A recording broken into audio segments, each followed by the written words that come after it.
Mapapagod, pero hindi susuko. Alam mo ba na may dalawang uri ng pagod na pwede mong madama? Una, yung pagod na itutulog mo lang at pagising mo, okay ka na.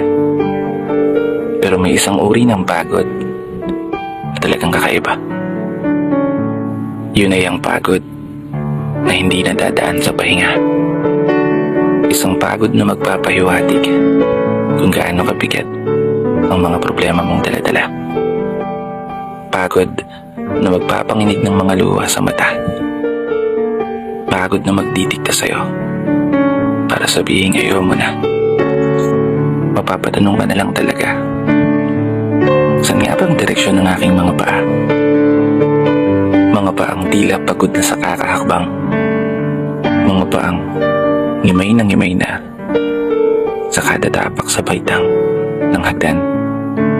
Isang hagdan na magdadala sa akin patungo sa isang palapag na pinapangarap ko.